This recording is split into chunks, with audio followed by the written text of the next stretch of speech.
2026 বিশ্বকাপকে সামনে রেখে নতুনত্বের ছোঁয়ায় মেতেছে ফুটবলের সর্বোচ্চ নিয়ন্ত্রক সংস্থা ফিফা। আর তারই ধারাবাহিকতায় এবার পরিবর্তন আসতে যাচ্ছে হলুদ কার্ডের নীতিমালায়। আগের নিয়ম বদলে এবার করা হতে পারে নতুন নিয়ম, যেখানে বিশেষ সুবিধা পাবে অংশগ্রহণকারী দলগুলো। বিস্তারিত তাসলিম আহমেদ অর্ণবের রিপোর্টে।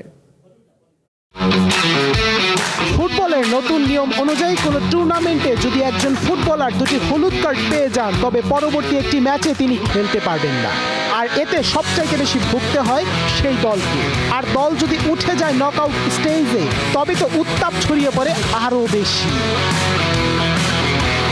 এবার এই সমস্যা থেকে মুক্তির লক্ষ্যে ফিফা পরিবর্তন আনতে যাচ্ছে হলুদ কার্ডের নীতিমালায়। বিবিসি স্পোর্টসের এক রিপোর্টে বলা হয়েছে, ফিফা এবার কার্ড ক্ষমার দ্বিতীয় ধাপ যুক্ত করতে যাচ্ছে।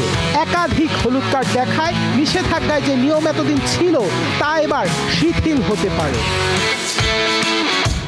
নতুন নিয়ম অনুযায়ী বিশ্বকাপের গ্রুপ পর্ব শেষে ফুটবলারদের দেখা সব হলুদ কার্ড বাতিল হয়ে যাবে।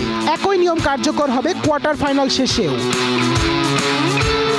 বর্তমান নিয়ম অনুযায়ী কোয়ার্টার ফাইনাল পর্যন্ত পৌঁছাতে একটি দলকে 5টি ম্যাচ খেলতে হয়। এই সময়ের মধ্যে যে কোনো দুটি ম্যাচে হলুদ কার্ড পেলেই পরবর্তী ম্যাচে নিষিদ্ধ হন সংশ্লিষ্ট খেলোয়াড়।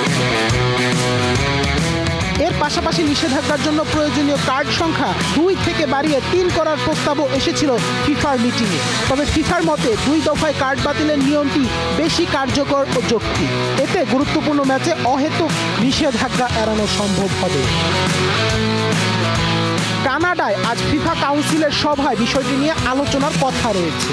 নতুন প্রস্তাব অনুযায়ী নিষেধাজ্ঞার জন্য দুটি হলুদ কার্ডের নিয়ম বহাল থাকলেও খেলোয়াড়রা 2টি ভিন্ন ধাপে সুযোগ পাবে। অর্থাৎ গ্রুপ পর্বের 3 ম্যাচের মধ্যে 2টিতে কার্ড পেলে, অথবা শেষ 32, শেষ 16 ও কোয়ার্টার ফাইনাল মিলিয়ে 3 ম্যাচের মধ্যে 2টিতে কার্ড পেলেই কেবল পরবর্তী ম্যাচে নিষেধাজ্ঞা কার্যকর হবে।